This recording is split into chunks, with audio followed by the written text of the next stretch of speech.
Okay, we're going to kick off the webinar now. Thank you very much, everyone, for joining us this morning, and welcome to this joint Western Power Distribution and Regen webinar. We're going to be discussing the future of distributed energy in WPD's West Midlands licence area today. So I hope that's the webinar you're all expecting.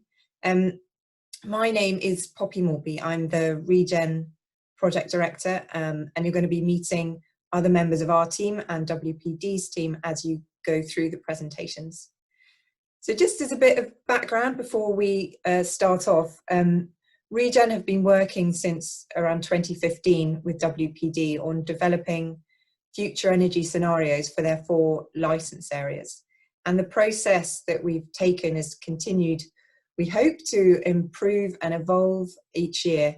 But really at its heart, it's the work to translate the sort of national and UK level aspirations on decarbonisation into a set of regional scenarios that are fully cognizant of the sort of local resources, the local geography, and the regional politics involved. And we're doing that really to help WPD plan for the future of their distribution network and understand local network challenges that they might face as a result of the decarbonisation pathways, particularly new technologies such as solar, electric vehicles, heat pumps, and put together a plan to solving any of those issues through flexibility or investment. So I'm going to quickly run you through the agenda for today.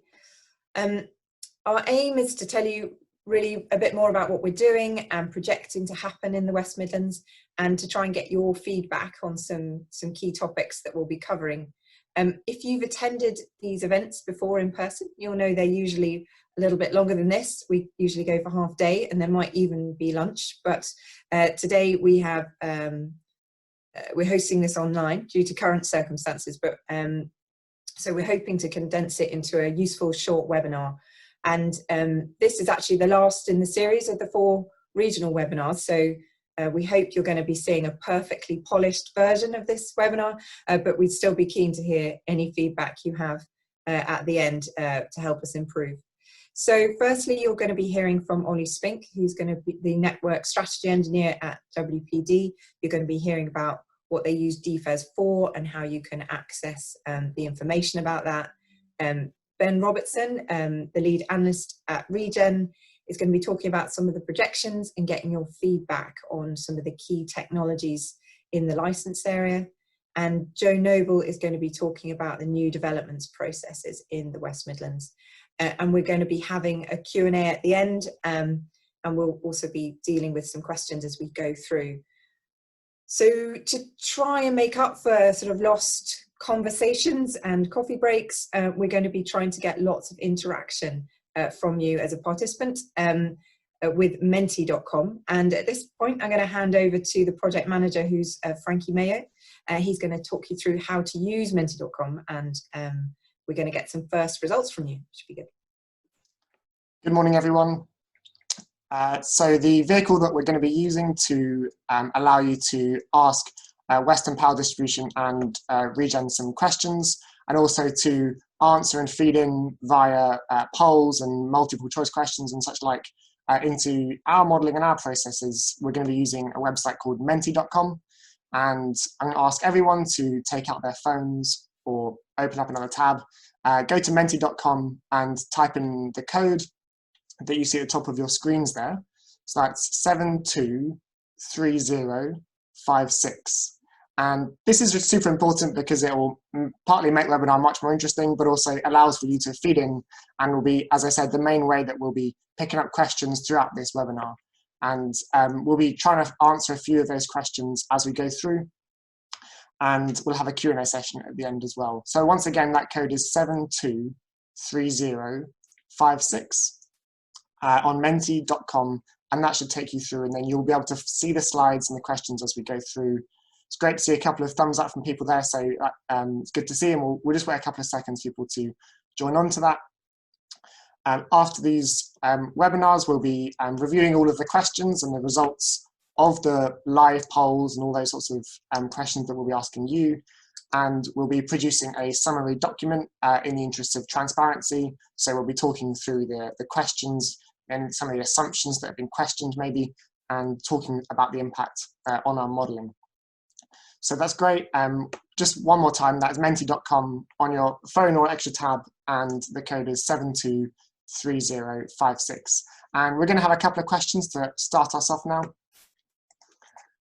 The first one, to start us off, were you aware of Western Power Distribution's distribution future energy scenarios process before today?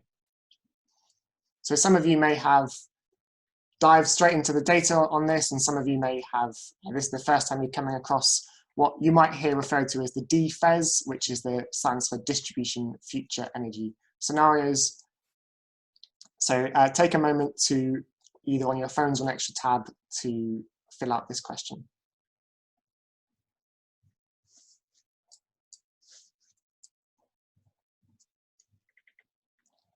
Thanks all that have answered so far. So 50% or over 50% of you answering no. So hopefully by the end of today, you will either be a lot more aware or completely aware of the DFES, or know how to go and find further information or get in contact with us if you do have any further questions. So we'll move on to the next question, which is, what do you want to get out of today? So this is to help us improve these webinars and make them as relevant and as applicable to your interests as possible. We're aware we have always a diverse audience in terms of job roles and backgrounds and what they want and what they're expecting to see. So this is always really interesting for us to hear from you each time.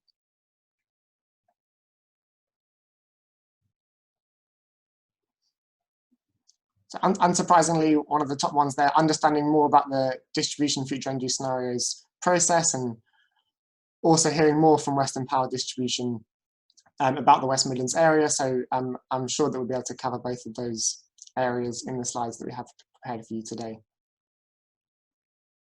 We'll have a couple more questions, a couple more seconds on this question, and there'll be questions and polls like this throughout the presentation. So weirdly, we are encouraging you to look at your phones during this. We'll have a couple more seconds on that, and then I will introduce our next speaker.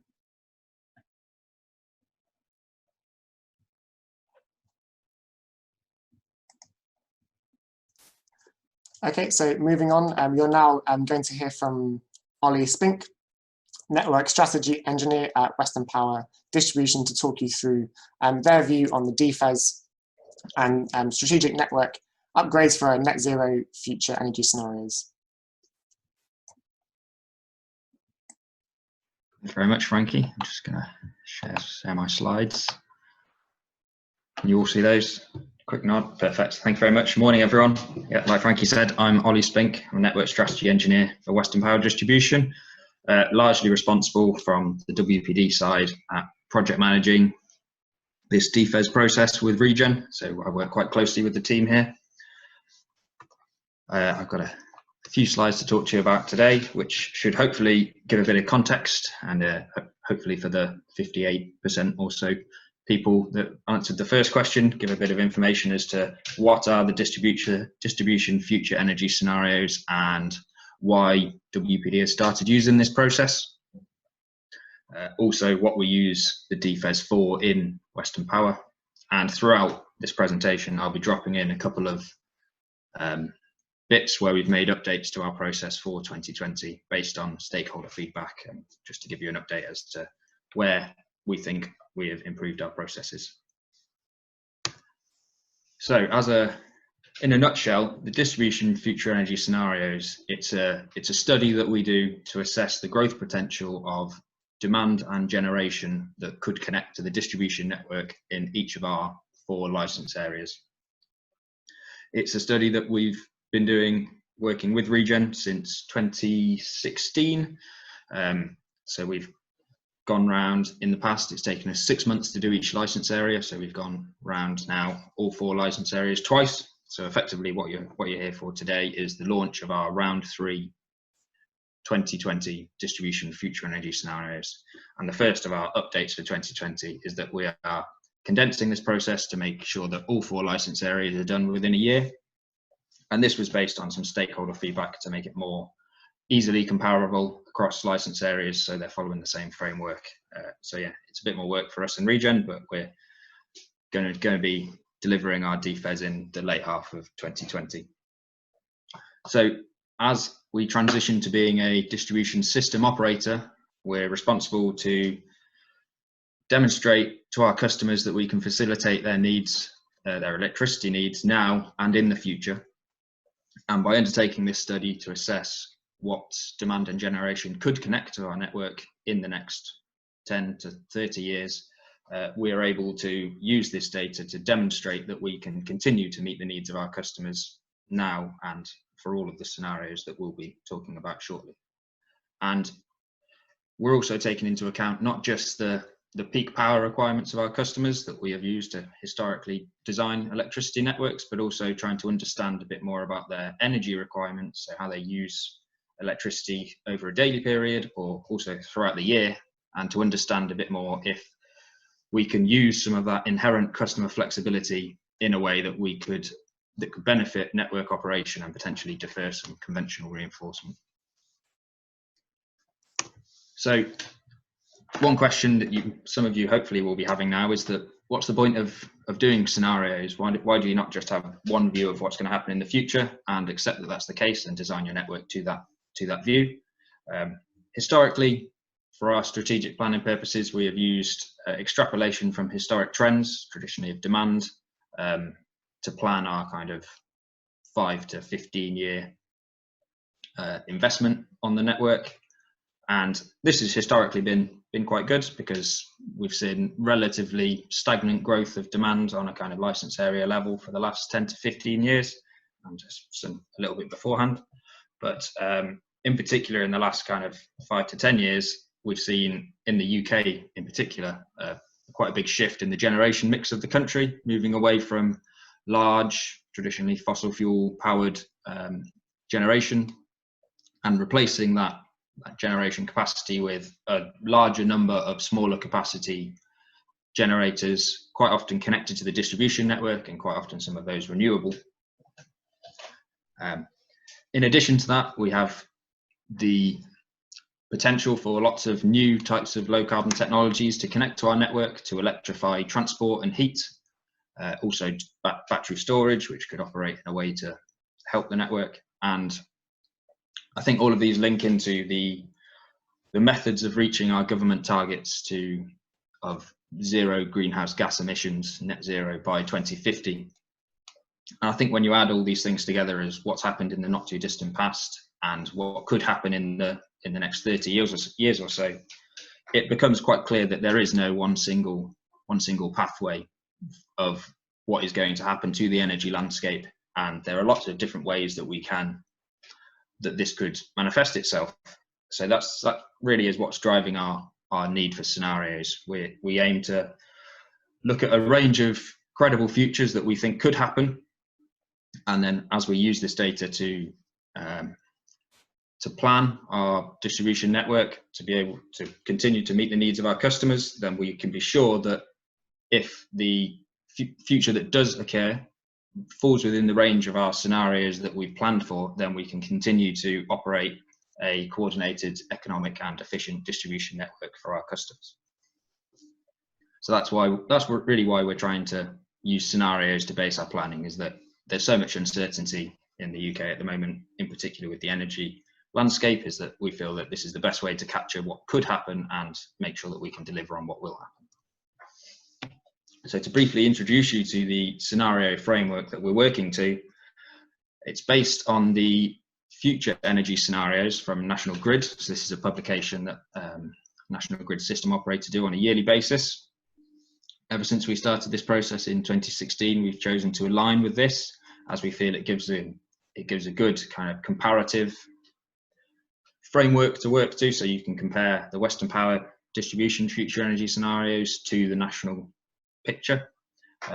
In general, across all distribution network operators are working to a similar sort of process now, so it ensures a bit more standardization across the industry. So if you were to look at the Western Power West Midlands DFES and compare it against the Electricity Northwest DFES for the northwest of the country, you'd be able to understand that they're talking roughly the same sort of language and be able to compare one against another. So just to introduce quickly the scenario framework, and I know that Ben is from Regen is going to go through this as well a little bit later. It works on it previously used to work on a 2x2 kind of matrix, but we've slightly moved away from that shape this year. It's a bit more of a Tetris block now. But so the x-axis there is the speed of decarbonisation, and the y-axis is the level of societal change. So how much we expect customers to change their existing behaviour, how they interact with energy in order to reach any of these decarbonisation targets. And you can see that for the first time, this is for the future energy scenarios, there are 3 net zero compliant by 2050 scenarios. And when I go on to talk about how we use this data in Western Power, you'll see how we plan for the impacts of a net zero compliant scenario for how we plan strategic investment on the network. Yeah, it's important to note that this is the first iteration of the FES, which includes net zero compliant scenarios. And that looks at the UK as a whole, but that does not necessarily mean that each license area on its own will be a net zero compliant license area by 2050. It's when you add it up and look at the UK as a whole. A couple of important points to note on this, and an update for 2020 actually, is previously when we've done this exercise, we have aligned to the previous year's published future energy scenarios framework. So if we were to be doing this now, we would be basing it on the 2019 framework, which is as published, because this current one that I'm talking about is not going to be published until July by National Grid. And stakeholders have found that quite confusing, that we were aligning to something that is effectively a year out of date when we're looking at governmental policies and technology uptakes. So some work we've done this year to try and align as an industry is to all be using the same framework for the same year. So this will be published, the national picture, in July, and then we will follow this up with our DFES in kind of November, December time.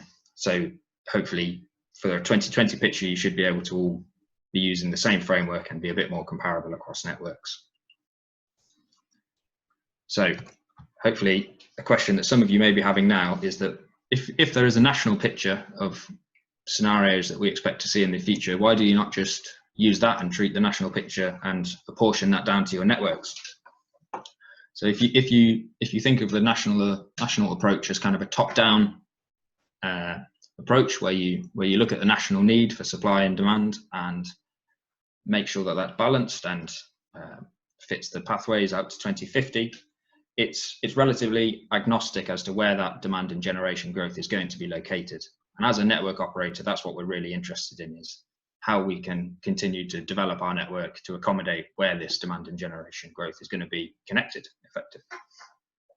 So we feel as the local network operator that we are in the best place to capture the regional differences, be that the electrical topology of the network or resource, etc., in each of our license areas or local government targets, and reflect that in a kind of more bottom-up approach when we look at regional scenarios. And it's important to note, when you add up all of these regional scenarios from a bottom-up approach, it doesn't necessarily add up to the national picture. That's just a point to note. Hopefully this slide kind of demonstrates what I'm trying to say here, is that across each 4 of our license areas, there is no kind of one-size-fits-all approach to what we expect to see. And indeed, within a license area, there's lots of variation across, in the West Midlands in particular. So this slide just shows that with a reference to a 2019 baseline, the additional either demand, and we're talking here about winter peak demand, or generation, and by generation I mean installed capacity of generation connected to the distribution network, what level of increase we may expect to see from our 2019 baseline to 2030. And this is using our most recent DFES scenario projections for the highest growth scenario. So you can see in the West Midlands, we may expect to see the generation capacity in the license area almost double, whereas that could be almost triple in the southwest, but then the demand growth may differ depending on which license area you're in, and indeed where you are in the license area. So it's this slide is really meant to demonstrate that regional scenarios are necessary, because when you have a bottom-up approach, you can account for really more of the kind of the regional nuances that we feel we're best placed to capture. So how do we actually map all of this spatial growth to our network? So when we created this process with Regen in 2016, we created the term electricity supply area, and this is effectively a method of translating between electrical network assets on our network and geospatial data sets. So being able to map things like affluence by area and be able to map that to where it would be traditionally connected to the distribution network. So the concept of electricity supply areas, it's a geographical area which represents a block of generation or demand as visible from the distribution network. So what we do is we go to distribution level and effectively create what would be a geographic footprint of what area that supplies. And then we can aggregate that up to whichever level we want to, either. So using a typical network kind of topology on the right-hand side there of that pyramid, the primary substation, bulk supply point, or grid supply point, we can aggregate up these small distribution substation polygons up to whatever level we want. And in the past, this has been driven by the level of analysis that we've been using this data for. So in the past, we've used it for detailed electrical analysis of the 132 and 66 kV networks. So we've been mainly focused on the kind of the bulk supply point level electricity supply areas. But for round 3 and for our West Midlands license area, we've gone down to the 33 kV level. So any geographic area is fed from a primary substation, be that 33 to 11 or 66 to 11. And so yeah, that map there just shows the number of distinct areas that we're trying to spatially map the growth in this year. And another point to this is that we have also split this by local authority area. So each primary substation is split by which local authority it falls in, so that we can also aggregate these up by local authority level for our stakeholders. So the outputs, what do we actually expect to see from this study? The main output for use by Western Power is a very large data set, which Regen provide us, which is effectively a unique combination of each of the electricity supply areas. And now for all 4 license areas, it's roughly 3,000-ish.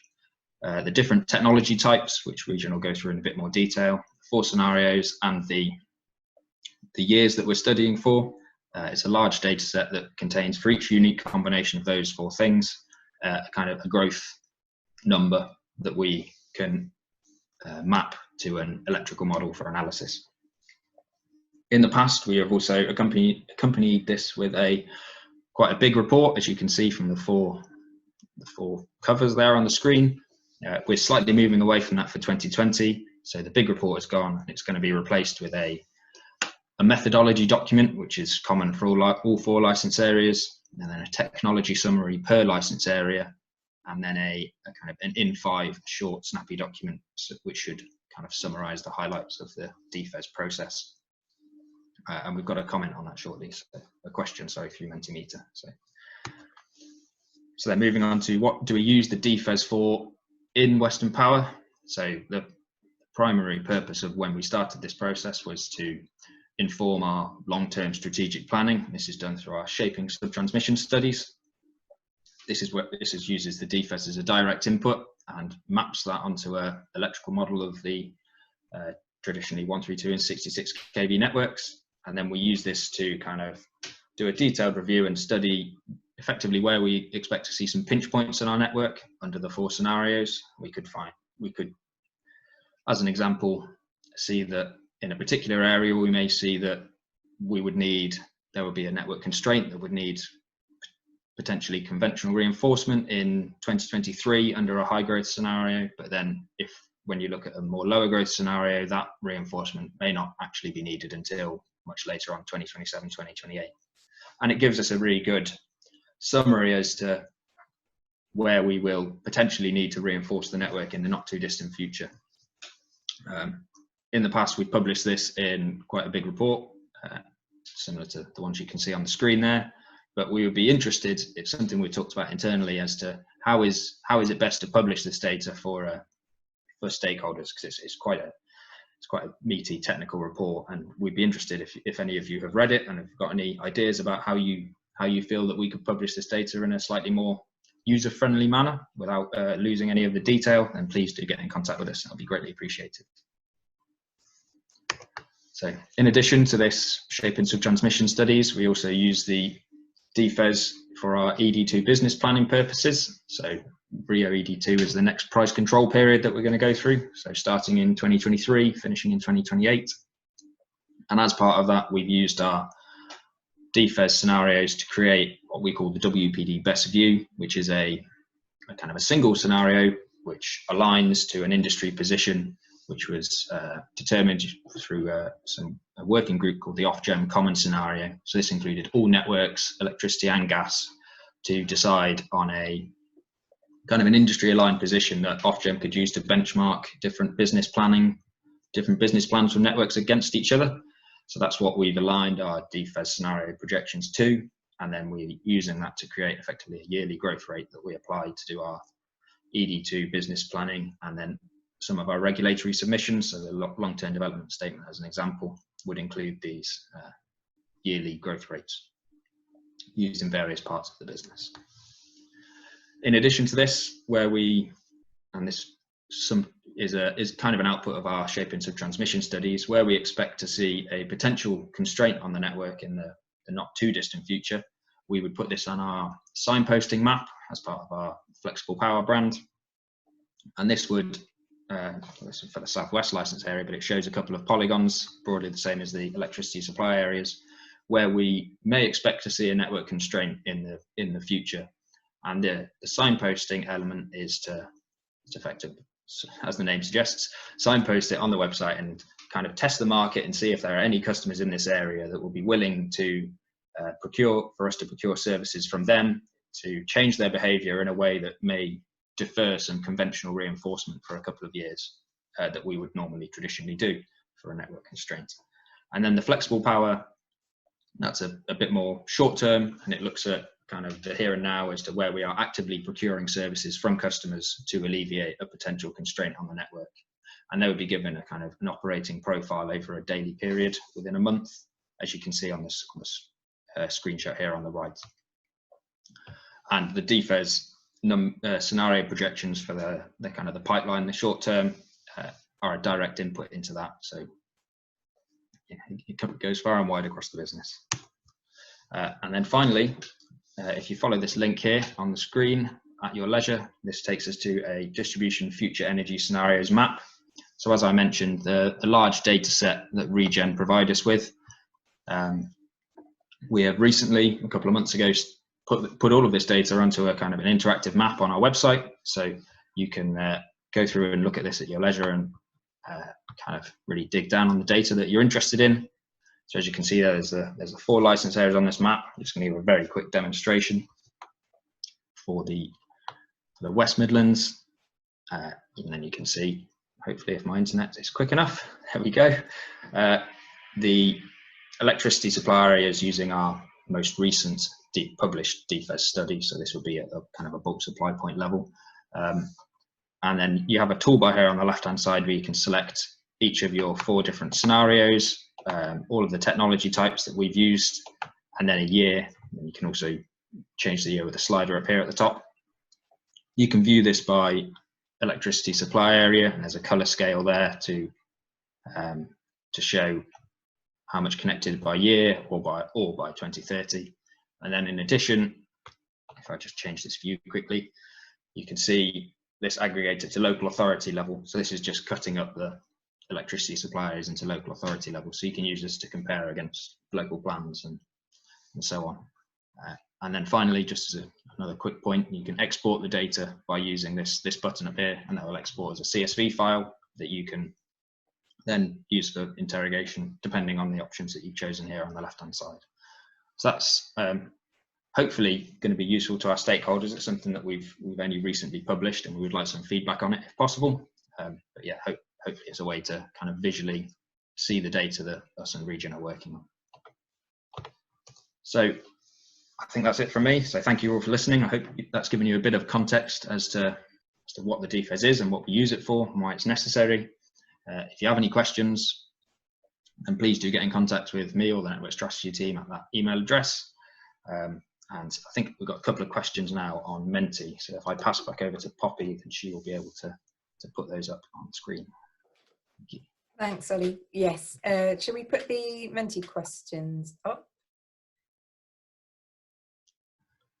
So the first, do you want to talk to this one, Ollie? Yes, thank you.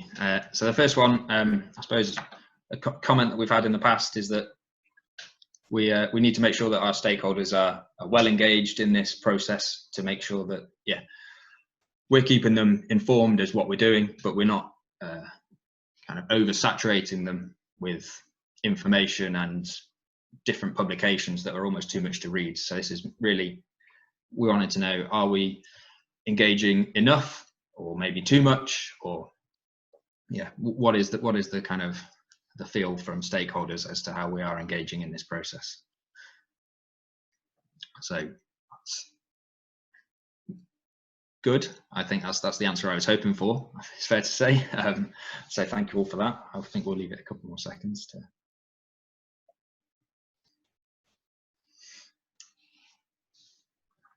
Okay, I think we then have one more, if that's right. Yes, so this would be which of our, so as I just mentioned, we're moving towards some different types of publications for our 2020 DFES. So this will be which of them is most useful to you, and I think you can choose more than one here. So is it the in 5 minutes kind of summary document? Is it the large data set that Regen provide us? Is it that interactive map I just showed you? Details on the methodology that we use to create these figures, or the technology specific summaries for each license area? So it's quite a good spread there. I think this is good. It demonstrates that each stakeholder wants to view the data in a slightly different way. So hopefully by the options that us and Regen have chosen for this 2020 DFES, we've covered all bases that how people would like to access and view this information. So hopefully that's quite a good spread. I'm quite happy with that. So thank you all for answering. I think I'll pass back over to Poppy now. Yes, thanks, Ollie. Yeah, it's really good to see that you've got quite a high mark there on the DFES map. I think probably Regen and WPD and lots of organisations have been guilty of producing really long documents in the past. So we're really keen to make sure that there's a spread of things that people are able to access and find useful. So it's good to see that the interactive one comes out right at the top, because I think that's been quite a lot of work from WPD. That's right, Ollie. Lovely. I'm going to hand over now to Frankie, who's hopefully got some questions to cover. Yeah, thanks everyone for sending in questions via the Ask a Question button on menti.com. Just to repeat, that's the main way that we'll be reviewing the questions throughout the live event. Also, after the event, we'll be reviewing any questions we don't have time to get to, or that we need to take away and review in our modelling. So a couple of questions. Will the slides be published after the event? So yes, we'll be sending around the agenda that we're talking through today, the slides with the results that you can see ahead of you. The questions that we get will then be putting into a summary review of the webinar kind of inputs and results. So that will be published in the interest of transparency in the summer of 2020. Alongside that, you'll also be sent out a short survey, so hopefully you can give us a bit more feedback. Or as Poppy said, I'm sure it'll be very smooth. So a couple of questions about battery storage and energy storage. We promise these aren't planted questions, but we do actually have a slide on this coming up soon. So while I won't directly answer it, because I think that Ben Robertson from Regen will talk through this point in more detail, the question was about whether we should use the term battery storage or energy storage, as there are many different types of storing energy and storing electrical energy.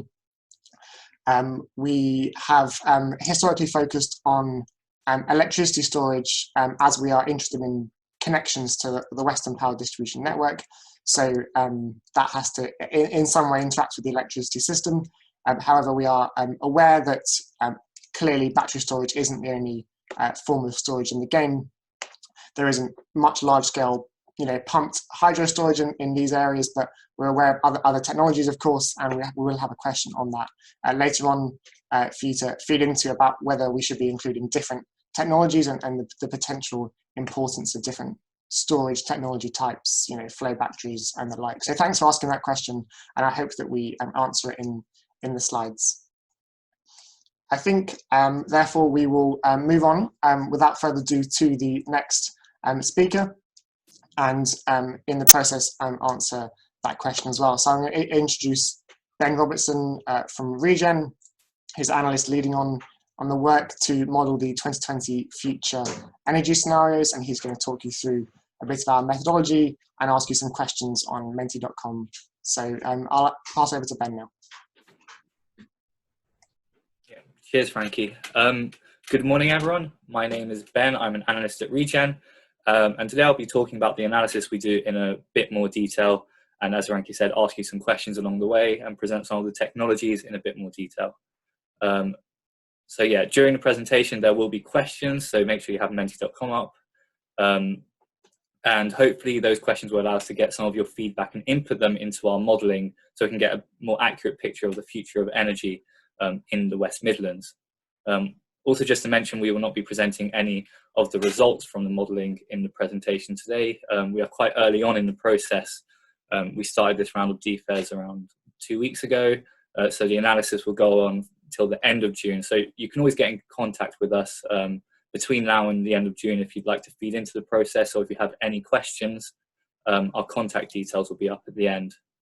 And yeah, just keep questions coming on menti.com and we'll address them at the end of each section as well. So first, a bit of background, and Ollie's covered a lot of these points already, so I won't go into too much detail. But yes, National Grid published a document every year called Future Energy Scenarios, which projects 4 scenarios detailing the future of energy out to 2050 at a national level. We then use these national projections as a framework to project down to small specific areas on WPD's network called electricity supply areas, or ESAs, and I'll show you these on a map in a few slides' time. Now, the analysis we do is largely informed by specific factors relating to the area, and the information we get from stakeholders such as yourselves will help us build or create those factors. So for each technology, the assessment we carry out can be split into 3 stages. So the first stage there is establishing a baseline. So that involves using WPD's connections data as well as other sources of data, for example, the feed-in tariff or the renewable obligation certificates, to learn about where technologies have been built in the past, which will help determine where they might go in the future. Then the next stage is near-term growth, and this involves looking through current projects in the planning system and using local spatial factors to determine how much actually gets built and in what scenario. And this will be the main focus of today's session, where we'll hopefully get some of your input on those factors. And then the last stage there is long-term growth. So that's looking at the future of energy beyond 2035, and these growth trajectories align more with National Grid's view of energy, view of the scenarios. So as I mentioned, this is the map of the ESA boundaries. I think Ollie had a version of this, but this more clearly demonstrates that we split them by local authority. So ESAs relate to specific points on WPD's network that share the same supply point, and we do our analysis to this level of granularity. They are divided into local authorities because a lot of the factors we use are at local authority level, for example, local development plans and waste collection data. So for this round of DFES, we want to put more emphasis on local authority level data, not only as a factor in our modelling, but also to report our projections after the study is completed. And this will feed into that interactive DFES map that Ollie showed. Now this slide shows large-scale generators in the West Midlands. There's a lot going on this slide, but it essentially shows where large-scale generation is, what technology it is, and how close it is to the electricity network, shown by the green, orange, and blue lines. The presence of a 66 kV network, the blue lines there, is quite a unique trait of this license area. So as you can see, there are a lot of energy from waste facilities, particularly around Birmingham, which is a very densely populated city, as we know, and produces a lot of waste. There is not as much renewable generation compared to the other license areas, just a few solar farms scattered and one large-scale wind farm located on the border of Wales. Obviously, in a net zero scenario, we think that the energy mix might change between now and 2050 quite a lot. So now for each technology, we know exactly where and when they were built, and we use this information to inform where future growth might go. So speaking of future growth, this is a summary of the pipeline, which are sites that have not been built yet, but do have an accepted connection offer. So there's almost a gigawatt of ground-mounted solar in the pipeline, over 120 megawatts of energy from waste, and over 440 megawatts of gas-fired power, and that's largely comprised of a new gas-fired power plant station at Meaford, which will be 300 megawatts.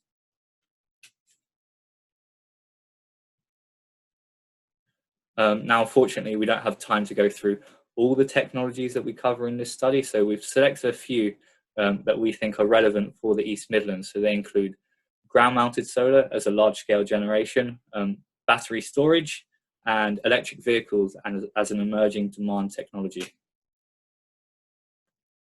So first up is ground-mounted solar, and I'll remind you all at this point to have menti.com up, as I'll be putting up some questions in this next part for you to answer.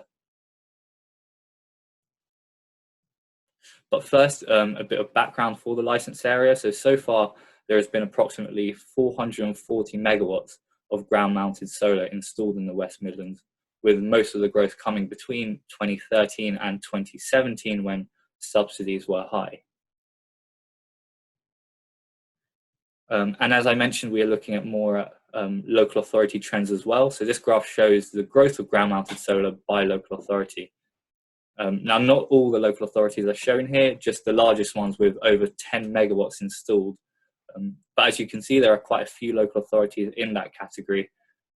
And Shropshire has almost a quarter of the ground-mounted solar in the licence area, obviously being quite a big local authority. And this is where they are on a map. So there are around 100 ground-mounted solar sites above 1 megawatt currently connected, making the average quite small, around 5 megawatts per site. And a lot of them are in fact 5 megawatt solar farms, and that's because that was the upper limit of the feed-in tariff, which of course has now ended.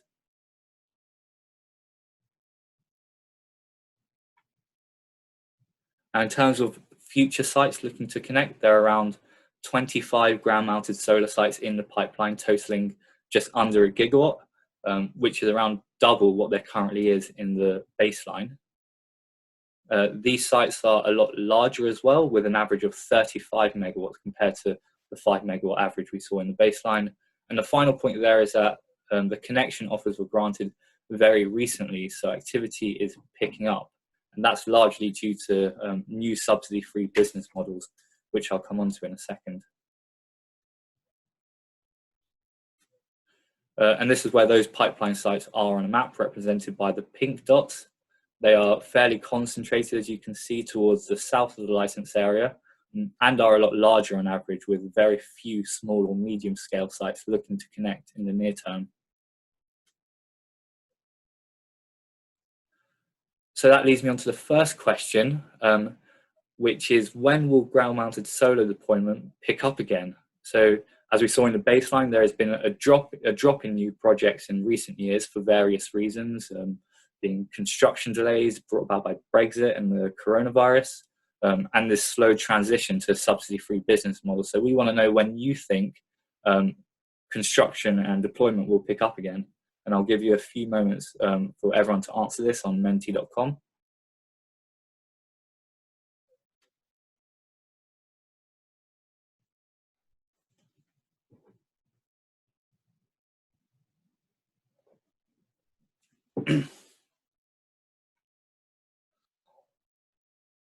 It's good to see. I'm very much in agreement with other feedback we've received from prior stakeholder engagement events.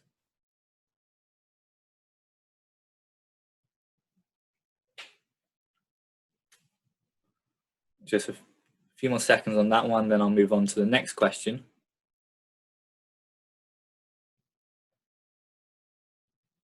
Okay, great. Thank you, everyone. So the next question is, beyond what's currently in the pipeline, where will subsidy-free business models lead in the future? So we've learned from previous stakeholder engagements that this new age of subsidy-free business models favors large-scale solar projects, as we can see in the pipeline. So there'll be high levels of growth in the near term expected, and we would like to know, will this rate continue into the 2030s and beyond in a net zero scenario? So kind of small, medium, and high options here.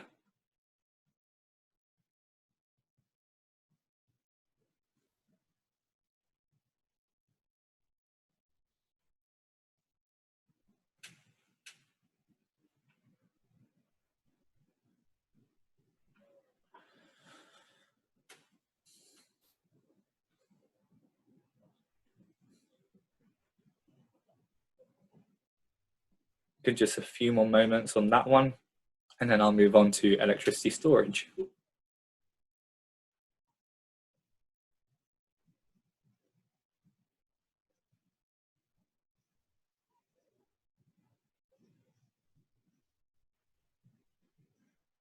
Great, thank you everyone who answered that one. So now we move on to electricity storage, which is a fairly new distributed energy technology, and we're seeing quite a lot more come up or connect recently than we have in the past. So for our analysis of electricity storage, we separate storage into the following business classes, which we feel takes into account all the uses there are for storage. So they are the first one, standalone or grid services. So this is a battery by itself arbitraging with the grid. So that's importing and exporting electricity and according to the price. And these projects are generally quite large. Then we have co-location. So these batteries are located next to distributed energy technologies or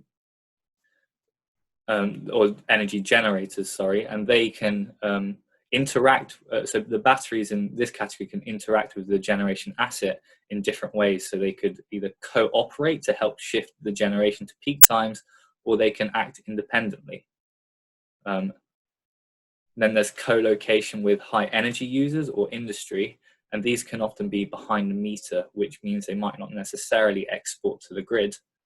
And the last one there is household batteries, which people might consider getting if they have an electric vehicle or rooftop solar, which are largely the factors we use to project those growth. So that leads me on to the first question for the section, which is, how active do you think each of these business models will be in the near medium term? So for this, you have to rate each of them with these scale bars going from little activity to lots of activity.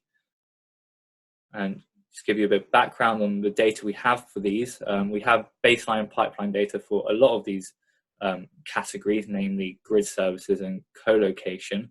But for others, we have to make lots of assumptions about the degree of uptake.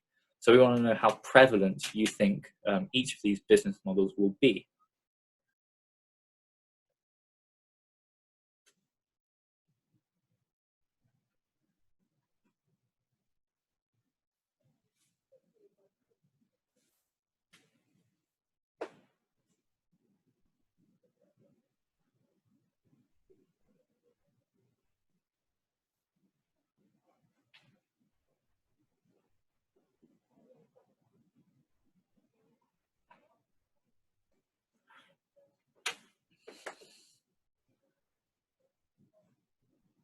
Just a few more seconds on that one, and then I'll present some of the facts about battery storage in the West Midlands so far. And then we'll have a couple more questions on it. Great, I think I'll move on now. Thank you, everyone. So now I'll present as I said, the background on storage. So in the West Midlands licence area, there is 93 megawatts of storage installed, and most of that is, or battery storage, sorry, and most of that is from 4 20 megawatt scale storage projects which connected in 2018. And looking forward at sites that haven't connected yet, there are around 25 battery storage projects in the pipeline, totaling 440 megawatts. And it's quite evenly split in the pipeline between large, medium, and small scale. Now, in terms of the large sites, there are 2 50 megawatt scale sites and one 100 megawatt battery, which, if built, would be the largest in the country. So this map shows where they are, the baseline and the pipeline, baseline represented by the grey dots and pipeline represented by the pink dots. Generally, the large-scale projects we see in WPD's connection data are either standalone batteries providing grid services or co-located batteries with renewable generation. And we use different factors to project how each of those business models will be installed in the future, or how much will be installed in the future. But just on that co-location point, here's the same map, but it shows which of those batteries are co-located with a solar farm. And what you can see here, maybe not so clearly as I would have hoped, is that there is a variation in the size of a co-located battery compared to the size of the solar farm. And so one of the assumptions we need to make in our modelling is what the size of a battery is compared to the solar farm it is next to, and how that changes over time. Now, our analysis of current projects in the UK shows that on average, a co-located battery is around a third the size of a generation asset, but this figure varies a lot. So we want to get your opinion for this next question on what size you think co-located batteries will be in relation to solar farms in the medium term, so from 2025 onwards. So small, medium or large for this one.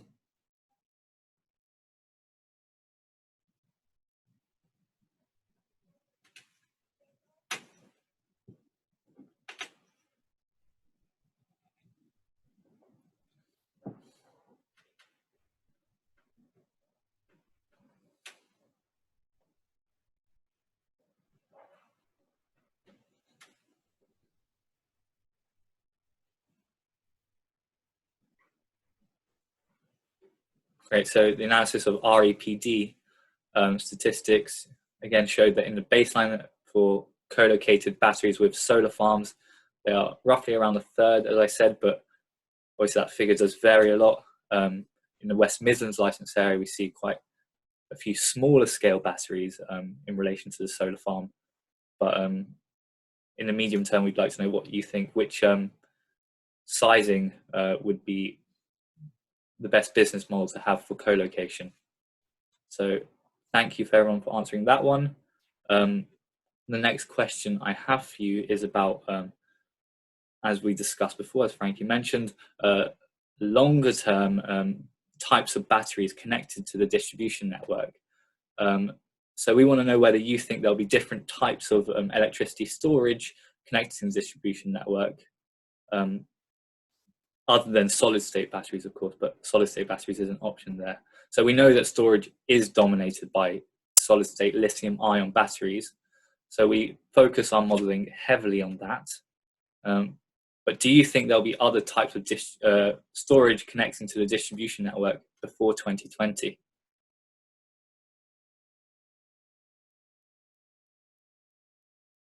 And the short answer is yes.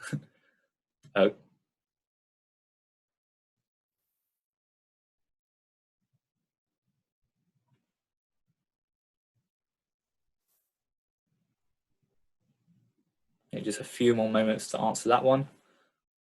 And I'll move on to the next section, which is electric vehicles.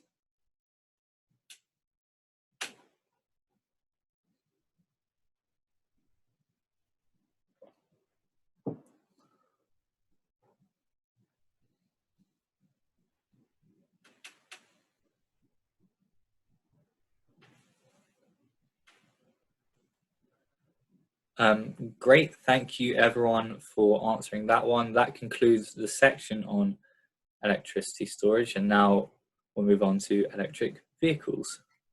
So a quick summary now of what we learned in our consultation event.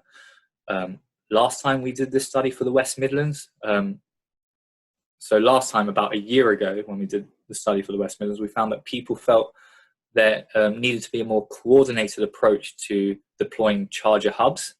And we also found that local authorities are starting to increase the proportion of new developments that are required to have an electric vehicle charger. So now a bit of background of some of the upcoming policies that will affect the uptake of EVs in the near term, or electric vehicles. Here's a list of them. I won't dwell on these too much now, but just to make the point that we do factor all of these into our modelling. And there'll also be an opportunity for you later on to tell us if there are any kind of new plans or proposals in your area that we may have missed, and that should be factored into our modelling.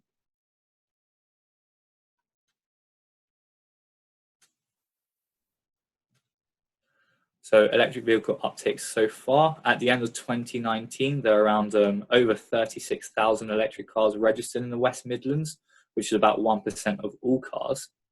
And in the 2040s, National Grid's net zero scenarios project that almost 100% of cars will be electric. So this shows that we are very much in the early stages of electric vehicle adoption, with explosive levels of growth expected in the next 10 years, according to National Grid's FES.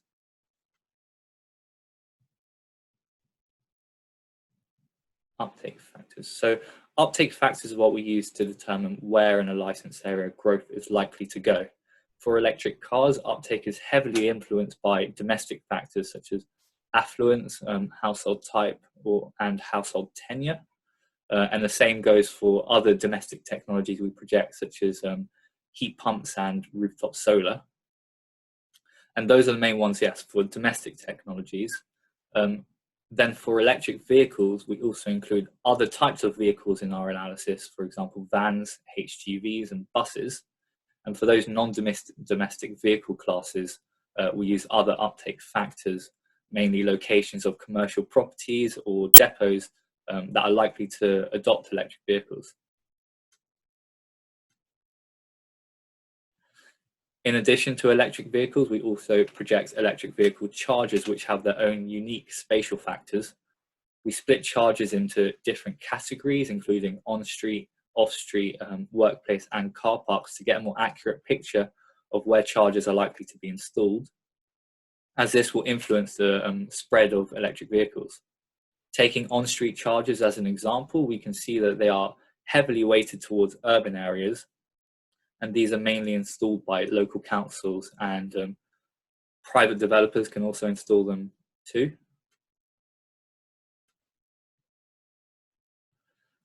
Another example of a charger type we project is hotel chargers, which has had one of the highest rates of charger installation compared to the other categories. And spatially, they look very different to on-street chargers. They are much more spread out.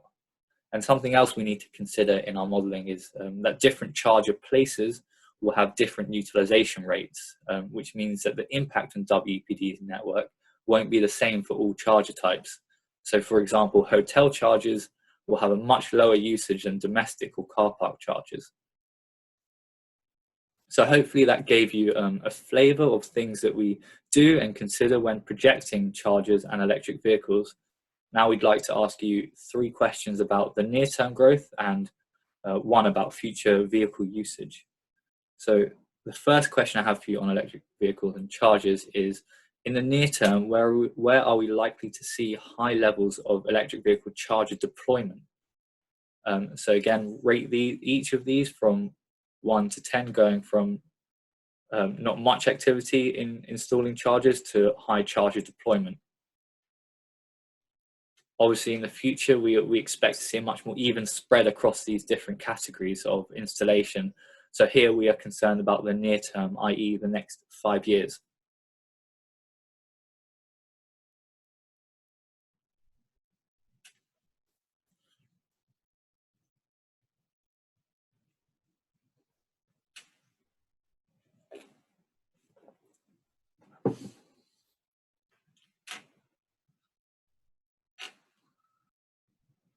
interesting to see, quite ranging answers, but commercial workplace charges, quite a popular choice.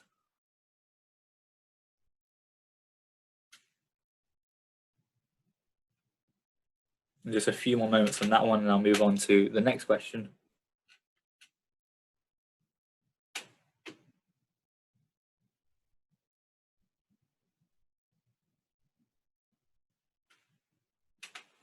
Great, thank you everyone for answering that one. So the next question I have is, in the near term, what are going to be the key barriers to electric vehicle uptake? So will it be lack of awareness, low availability of electric vehicles, so that's about the supply of the right type of vehicle, high upfront costs, or a lack of charging infrastructure?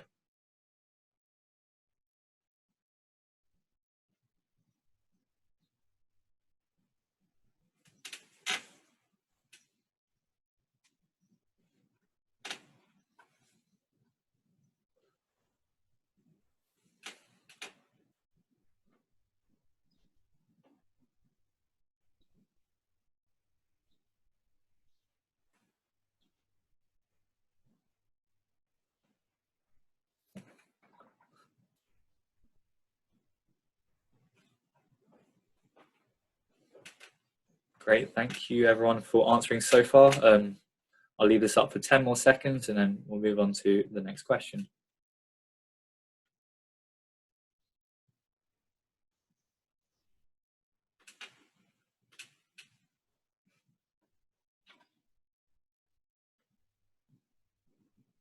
Great, moving on. So the next question is, how will COVID-19 impact transport in the near term?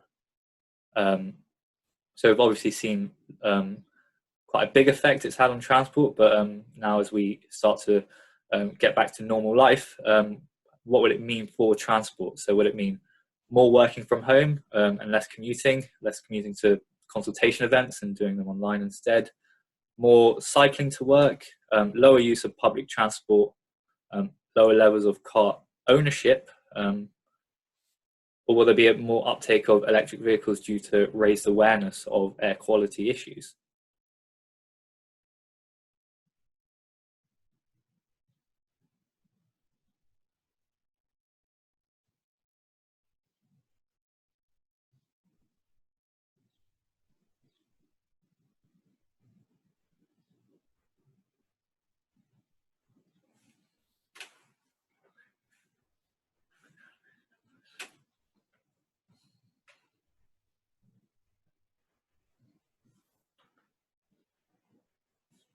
Great, thank you everyone for answering that one. So there'll be one more question on electric vehicle, and that is about long-term usage of vehicles. So for our modelling, we are interested in reducing the number of vehicles and the number of average miles per vehicle in an ambitious net zero scenario. So far, National Grid's FES document has made the assumption that neither vehicles nor vehicle mileage changes between now and 2050. However, the Committee on Climate Change, who advise the government quite a lot on such matters, has made the assumption that there will be a 10% reduction made in vehicle mileage in a net zero scenario by 2050. So, as I said, yeah, we are interested in including such factors in our modelling. So we'd like to know what you think and whether you think it is feasible for the number of vehicles and or vehicle mileage to go down in a net zero world.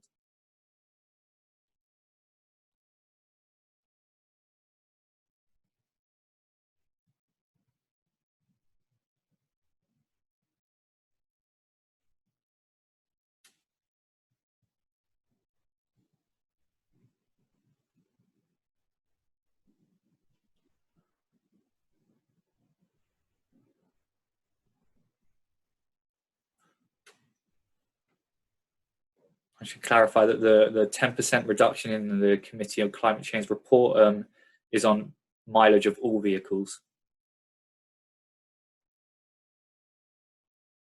But we're also interested in the number of cars that will be on the road as well, and the number of cars owned.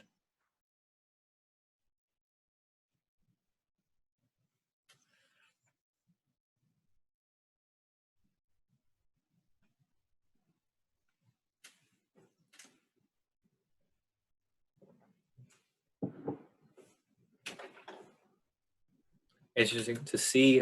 Quite a popular choice. The reduction in number of cars and mileage of cars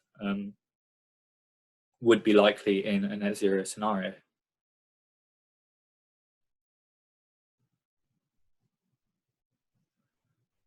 So that concludes the section on electric vehicles. And the last thing I wanted to talk to you about is local planning and the different strategies that are being developed by councils and other institutions to combat climate change. So as part of this study, we scan through local plans and engage with local authorities to find out more about what is being done in the local area. So in the last year, over 2/3 of UK local authorities have declared a climate emergency, as well as a range of other towns and parish councils, as we can see on this map. And each are coming up with their own unique ways to achieve net zero, which we want to include in our regional factors and our modelling. So the first question I have for you on this is, what changes will we likely see come about from all these climate emergency declarations? And for this, you can select a maximum of 3 that you think will be most popular for your area. And of course, if there's anything you feel has been missed out in this list that you'd like us to think about or include, you can select other and post it in the Q&A.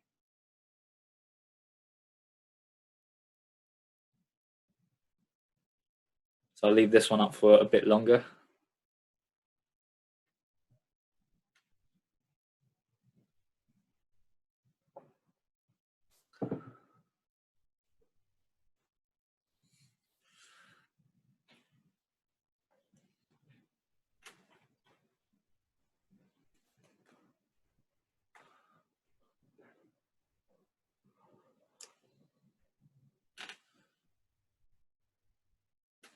Okay, similar to the East Midlands consultation we ran, actually, the most popular choices being around electrifying transport and standards for new developments, and also refusal of fossil fuel generators and planning being quite a popular choice there as well.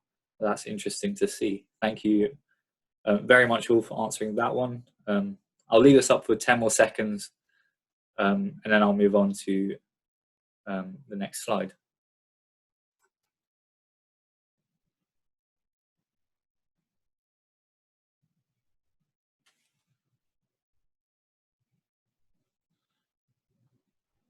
Great, thank you everyone. So the last question I'm going to put up for you is an open-ended question. You can post as many as you want, and that is, are there any specific documents that you can point us towards that should feed into our assumptions? Policies or proposals or documents to do with achieving net zero or climate emergencies, just jot them down and we can have a look at them.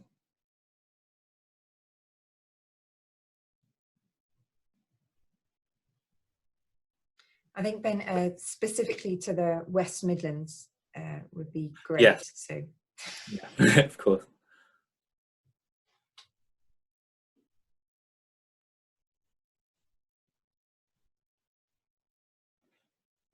Thanks. So Ben. yeah, I think I'll leave this one up for a bit longer, and I'll pass over back to you, Poppy, to talk about the next section. So thank you everyone for participating in that. Thanks, Ben. Sorry, that wasn't so smooth, was it?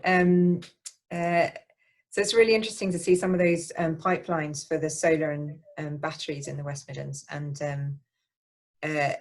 one of the questions that I had, I guess, was about how related they might be to each other in terms of the solar and battery co-located sites. But maybe we can have a bit of a discussion about that later. And it's really great to see some of the some really interesting plans coming through. Malvern Hills, Herefordshire, Stroud, and all these local plans. Any particular ones around sort of things like heat networks that would impact heat, or congestion charge zones that might impact electric vehicles, sort of really geographical factors that we should be putting into modelling would be great to see here.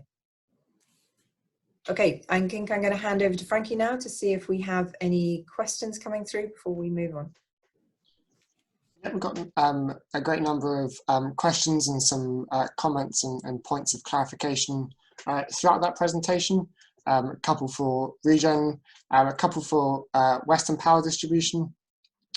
One question, or a theme around a couple of questions was around coronavirus and COVID-19, and whether we would have to wait until next DFES to include that in our modelling or not.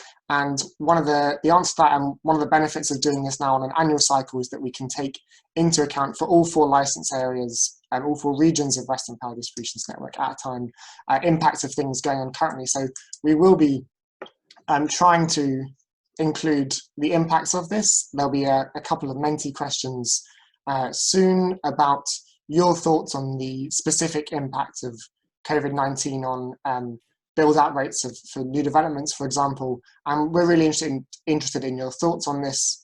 Of course, coronavirus is a good example of why projecting the future is quite hard, and another reason why we do a scenario-based approach. And perhaps, Ollie, you can feed in your thoughts on how we'll take that into account. There's a couple of questions for you there too, Ollie, about how lots of areas in this region are going to look to install a significant amount of renewables following the net zero and climate emergency declarations. But these areas are constrained. So how do we overcome these existing blockers to development? There's also a question there about taking into account domestic storage and generation, and whether that's taken into account in our modelling. Okay, thank you. I suppose the COVID-19 question is quite interesting. It depends on what sort of impact you were looking at. Sorry, I haven't really had time to articulate my thoughts very well on this. But are you thinking about the impact of potential changing customer behaviour due to a sea change in how people see how they work, whether it would be moving to a kind of a system where you work more from home and therefore you would use your vehicle less, and therefore it may, as a knock-on effect, people have less vehicles, whether it's related to the impact of potential changes in how people behave as a result of this kind of lockdown sort of situation we're in, or are you thinking more about an impact of an economic downturn in the short term and how this would affect potential new connections of housing developments, industrial commercial developments and such like, and I suppose less disposable income for people to spend on electric vehicles, such that they may still choose to go with internal combustion engine vehicles if so. But on the other hand, having gone through the last kind of economic downturn, if the government introduces some sort of strategy to kind of kickstart a green revolution by potentially introducing some sort of incentive that could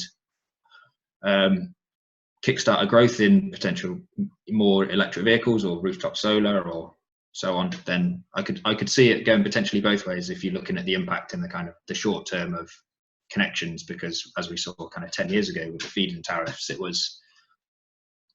we're in a kind of an economic downturn, but there's still the impacts of connections to our network, particularly for distributed generation, was significant. I suppose one other impact I could think about in terms of how we deliver this from a DFES point of view, we will try to capture some of these things that I've just said in our 2020 forecasts. But yeah, as Frankie said, the key point about moving to an annual process is that we're able to reflect changes more quickly, because we're doing this on an annual basis rather than potentially being 2 to 3 years out of date when we go around the cycle again with a different license area. So that answers the COVID-19 question. Do you want me to carry on the other ones or move on slightly? Or I don't mind. I think there's a question that leads us into the next section nicely, and then we'll be able to answer the rest of those in the Q&A section. So someone's fed in a question about whether in the long term vehicle usage factors, as we discussed previously, should take into account housing and commercial growth in each local authority over the next 15 to 20 years. And hopefully the next section will answer that question. and that will be from Joe Noble, who will talk about Regen's work with local authorities to translate those local plans into the database that Western Power used to assess their network, taking into account new domestic, commercial and industrial developments. So I shall pass on now to Joe to talk you through that section. Brilliant. Thank you very much, Frankie. Hello, everyone. So I'm going to tell you a bit about our new development study, tell you about our methodology, and show you some preliminary results and ask you a couple of questions. For anyone interested, this image is the new Midland Metropolitan Hospital being built by Balfour Beatty in Smethwick, which is obviously an example of very high non-domestic demand, which will come onto WPD's networks in the future. I think it's due to come online by 2022. So just to give you an overview of the study, the main things we want to do is assess how much new demand there will be through new developments, so that's domestic or commercial or industrial, and also where these will be. So the main things are scale and spread. We do this by collecting data from planning policy teams at local authorities. So we email them and then they provide us with an updated position on new developments in their area. And the reason that we do this is to inform WPD of their future network requirements so that they can ensure sufficient network capacity for demand and generation on their distributed networks, and also to prevent the network from being a barrier to a net zero future. So just before we get into it, I want to show you an example of why this study is so important. So this is Elms Park development in northwest Cheltenham. It's a plan for 4,200 new homes, over 23 hectares of employment generating land, and primary and secondary schools with a public transport hub attached. So you could probably see that it's a huge development which will have a lot of demand, but also due to the future home standards might also have a lot of generation, so solar on roofs, and also things like heat pumps and charge points, which homes might have to have past 2025. So it's all it all sort of culminates into a large change in how demand and generation is happening on the network, and we want to capture this so that WPD can update their network accordingly. So now I'm just going to tell you a bit about our new developments process. So over the past couple of years, Regen have really built up a database of new developments, so domestic and non-domestic developments in each local authority in each of the 4 licence areas. And now we're moving to an annual process. So we share our database with the local authorities in each licence area, and they update the record. And we thought this was much better than sort of getting a new record each year, because this means it's a lot easier for local authorities to communicate their new developments with us, because it's easier for them to sort of tell WPD what few new sites they might have, rather than sort of overhauling the whole thing. And then once we've got all of these data points or all of these developments, we then assign them to spatial. We map them spatially to electricity supply areas, which Ollie and Ben have mentioned already. And then, so that assesses the spread. And then the last thing to do is assess the growth. So we produce growth scenarios, which feed into the distribution future energy scenarios, which Ollie and Ben have already talked about as well. So to begin, I'm going to tell you a bit about the data we collect and why it's so important. So like I said, we collect domestic and non-domestic data. Domestic is over 20 homes, and non-domestic is over 0.1 hectares of site area. And we have this cut off to make it easier for local authorities to communicate their data with us, because we don't want them having to scroll through reams and reams of sites with one home on it, for example. And then to best estimate the demand, we need as much information about each site as possible. So the main things are number of dwellings and floor space for non-domestic, very important. And the locational data allows us to assign it to the electricity supply areas, which I'll talk a bit more about in a second.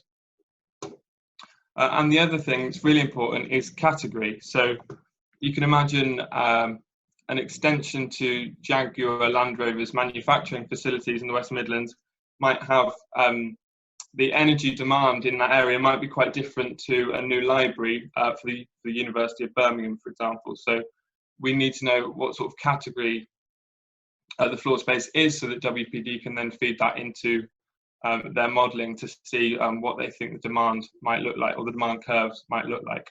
And then finally, trajectories are often available for domestic developments, which are really useful.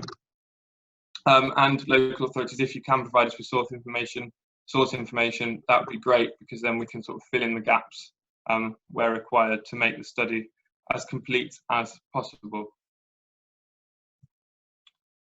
So just quickly tell you about some of the data sources that we've collected from in the past. So local authorities produce local development plans, which are often updated annually by monitoring reports, and they can also develop employment and housing land availability assessments and 5-year housing land supply statements. And all of these documents together give us a really good idea of, or a complete picture of the new developments in each local authority. So I've talked about where we get our data from, and now I'm going to tell you about how we assess the geographical spread of demand or new demand on the network from these new developments. So this is an example for domestic new developments in Birmingham. So each black dot is a domestic development, and the coloured polygons are the electricity supply areas. So each one of these will be fed by the same network, upstream network infrastructure, such as a primary substation. So you can see here in the centre of Birmingham, the green polygon will have a high number of sites associated with it, and therefore a high number of demand, a large amount of demand. And then you get sort of less sites as you go out of Birmingham. And interestingly, there's a very large site, Langley Sustainable Urban Extension, being built, which is about 2,400 dwellings. So that's an example of these really big developments, which is really crucial that we capture, so that we can tell WPD what the demand might look like in the future. So now I've told you about the spread, and now I'm going to tell you a bit about how we generate our growth scenarios. So how we think demand might grow in the coming years. So the first thing to do is calculate the remainder and distribute the remainder. And by remainder, I mean the homes not captured in the larger than 20 homes criteria.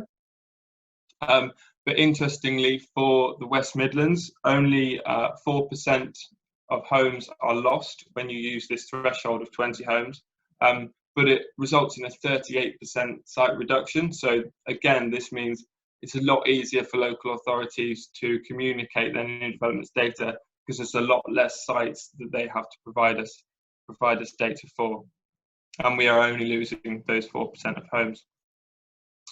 So the next thing we do is analyse historic growth in the region. So here's a bar chart of historic growth from 2001 to 2018. This is net additional dwellings, so how many houses are built each year in the WPD West Midlands licence area. And you can see there are some trends here. So up to 2008, it was sort of ramping up, but obviously then we had the financial crash, which resulted in a bit of a dip down to that sort of low 10,000 annual number. And over the past few years, it's really started to build up again to where we are now, just under 25,000 dwellings a year in 2018. But we don't know what's going to happen next, and that is the role of this study, if you like, to sort of guess what those bars will look like in the coming years. And the third thing we do, once taking into account the historic growth, is offset the trajectories which we have been provided. So most domestic developments have trajectories associated with them, and we use these trajectories alongside the historic growth to sort of make our high, medium and low growth scenarios which which are associated with distribution future energy scenarios. So in a high growth scenario, trajectories are offset less, which means you get obviously a higher number of dwellings built. In a lower growth, they're offset more, so you get a much flatter curve. And same for imminent and long-term developments. And this sort of reflects that imminent developments are more likely to have planning permission, for example, so they're more likely to go ahead. There's higher certainty of them going ahead, so we delay them less when we make our trajectories. So I've talked about analysing historic growth in the region and how we create our growth scenarios. And a key part of understanding what the future will look like in terms of dwellings and non-domestic developments is coronavirus and how that will affect build-out rates in the future. So I wanted to ask a question. If you can all go to mentor.com or go back on your phones. What do you think the magnitude of the lapse in build rates will be due to COVID-19, due to coronavirus? Obviously, coronavirus is quite a hot topic at the moment, and at Regen we think that we can see that it is having a large impact on construction at the moment. The government has allowed construction workers to go back to work, albeit socially distanced, and we'd like to get an idea of what you think will happen in the coming years, whether you think it will bounce back or construction rates will bounce back, or whether you think there will be a more delayed lapse in build rates. So if you could slide your sliders from 0 to 50% reduction in each of the 3 years and then press submit, that would be brilliant. I'll just give you a few moments to answer that question.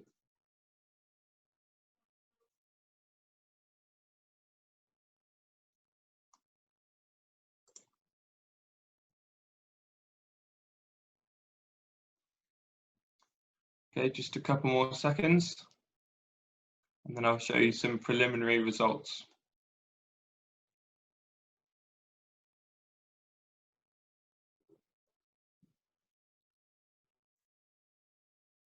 Brilliant, okay, thank you. We'll use that feedback to adjust our growth scenarios accordingly in the coming years. So here, now I'm going to show you some preliminary results. So this is build-out rates in each local authority up to 2040 using the trajectories which we've been supplied by local authorities, which also has some of the largest sites in the West Midlands on it. So here's the map. You can see that so the local authorities are colour-coded, so a higher number of developments is yellow, going down through the sort of magma scale to black or purple at the low end. And then there are still, it's worth noting that there are still a couple of local authorities which we haven't had updated positions from. So if you are a local authority on this call and you haven't already provided us with your data, then please get in touch and I'll provide you some contact details at the end. The other interesting thing about this map is that the larger developments tend to be clustered around cities. So you can see in the south here, we've got quite a few around Gloucester and Cheltenham, and then there's a few around Worcester, Redditch, and Birmingham, obviously. And there tend to be a lower number of developments in the more rural areas, as you would expect. So that almost concludes what I want to tell you about today. I'm just going to go over some of the outcomes of the study. So we produce a big data set of all the new developments, which we pass to WPD, and they use that to model the growth of underlying electricity demand in each licence area or down to each electricity supply area, as we mentioned earlier. And then we will use the new developments data to generate distribution factors, which are fed into disruptive demand models. So that sort of helps us to model how many heat pumps there might be in each electricity supply area, or how many people might have domestic batteries, for example. And then finally, to incorporate the local authorities' input, we sent a survey around via the email when we asked them to update our new developments data about local energy policy. So we'll be capturing the responses from that when we make our model as well. And also consultation events like this allow us to incorporate planning policy for new homes and ideas of other stakeholders. So that concludes everything from me. Just going to say, yeah, please get involved if you're a local authority and you haven't already. You can contact my colleague Sylvia at the email on the screen, smills@regen.co.uk. If you're a local authority and you want to give us some new developments data, you should have had an email from us. And the cut-off point for that is the end of May. We've extended it from the 30th of April due to current circumstances. So if you have any questions or any final thoughts about the whole presentation, please put them on Menti, and we will go to a Q&A session now. So I will pass you back to Frankie. Thanks, Joe. We got some great questions and some comments coming through. We'll just go through a couple of those now, and then we'll pass back to Western Power Distribution, who will finish up this webinar, signposting you to a few next steps, and with our contact details where you can engage with us further if you have any other policies or plans that you didn't manage to get into the previous question, or any thoughts or questions, you can get in contact with us. There are a couple of questions we'll go through in time. So question about surely when we asked about the ground-mounted solar uptake factor, it's not just a question of time, but it's a question of stimulus. And I think we've all touched on the post-COVID or during COVID and how the government, if any stimulus, will respond to that.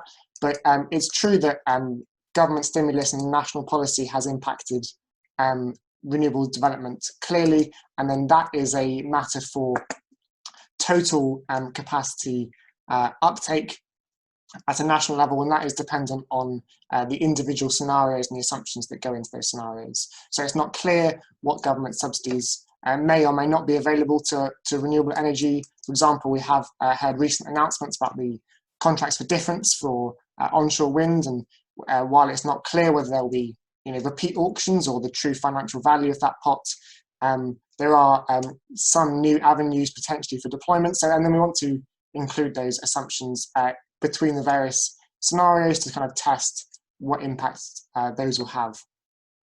There was a question or a comment about the distribution of electric vehicles, and that surely the availability and scale of government grants in a similar vein would be a higher factor. And it's definitely true, and we've seen the impact of for example, the removal of the government grant down to plug-in hybrid electric vehicles, and when that was removed, the impact on sales that had.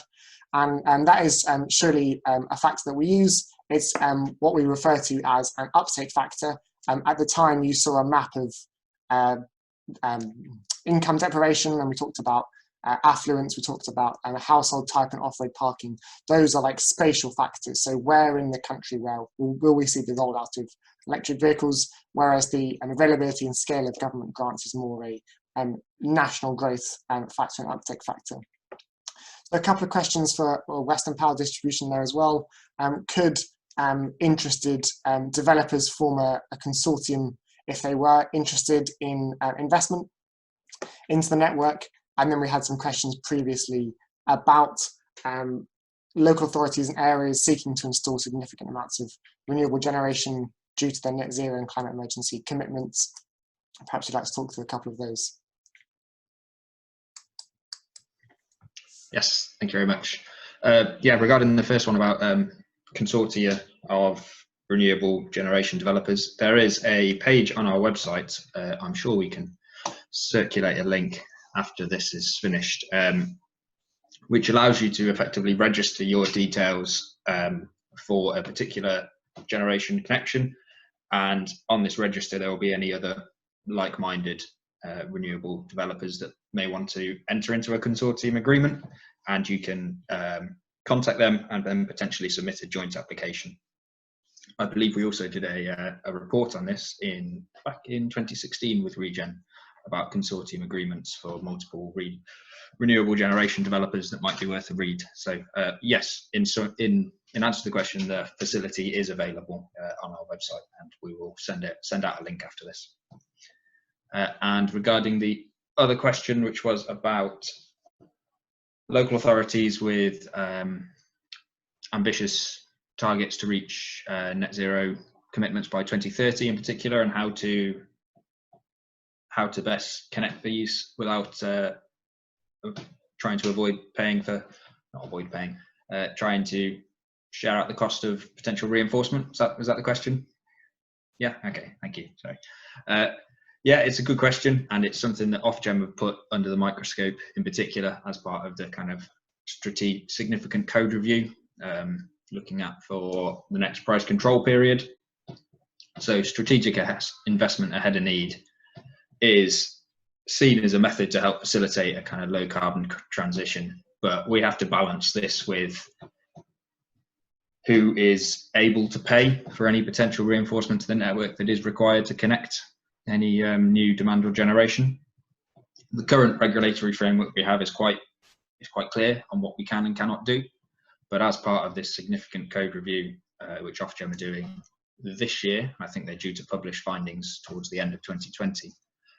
They will be looking at whether we can make some changes to that regulatory framework to allow customers to connect generation or demand to the network, and then potentially socialise the costs of potential reinforcement if it's kind of for the benefit of the wider society. We are keen to investigate and demonstrate where we can identify areas where strategic investment ahead of need would be beneficial to customers in the network. So if you do have any particular queries, please do get in touch with that one. Yes, hopefully that's answered both of those questions. Phil, thanks. There's a couple of comments here about one about Jaguar Land Rover and having 5,000 electric vehicles charging in a distribution yard, and whether these could be classed as a battery or not. And this is in the same vein as another question about what has been referred to as vehicle to grid. And although, thank you for bringing that to our attention, definitely something we want to include, and the impact on the specific network in that area. We will be including those for the purposes of the DFES as electric vehicle chargers. Whether they are classed as a battery in a specific sense outside of this study is a different question. I know the electric storage network, which Regen manages, has been pushing on this point of the clarification on the definition of the storage. Is it a generator or is it demand? And that is a hot topic in the industry. But yeah, once again, thanks for drawing that to our attention. There was a question about domestic batteries and the spatial factors we should use to uptake those. Some houses that won't have rooftop solar or a heat pump or any sort of other high demand may still want to get one if they want to play into those markets. Ben, I don't know if you had any particular comments on that, or the way that we will roll that out in our modelling and assumptions on the scenarios. That's a point about domestic batteries and their uptake. Yes, so as I mentioned in my presentation earlier, Ben, you've got some significantly bad audio there. I don't know if a Dalek's walked into the room. I think we might have to take that question offline. Apologies for that. We'll be including all of the questions involved so far in the summary document that we send out as part of this process. And as Ollie said, we'll include relevant links as discussed today in the follow-up email. I think we'll start to finish up then, and I'll pass on to Ollie Spink to talk about the key next steps and how to get involved now. Okay, so yeah, thank you very much, Frankie, and thank you all listening for your participation today. It's been quite useful from our perspective. Obviously, never as good as being in the same room as everyone, but we find Menti is quite a it's quite a good vehicle to get some feedback kind of live, and I enjoy seeing the answers coming in, and it's been very useful. So thank you very much. Also, thank you to Regen for the speakers you've had today. They've all been very good over the last 4 webinars that we've done now, one for each license area. So this is the final one that we're doing today. So I'd like to extend my thanks to all of those. Yeah, so next steps, the DFES publication timelines. We will be aiming to publish this data at the end of 2020, so November time, after it's gone through a bit of data validation, and that will be on our website and through the various publication formats that we mentioned. If you have any further collaboration, you'd like to get in contact with myself or Western Power or Regen, then our email address is there. I'm sure Regen will have provided their email address as well. Yes, so I'd like to thank you all for coming again, and have a nice weekend, everyone. And I think I'll bring this to a close. Thank you all.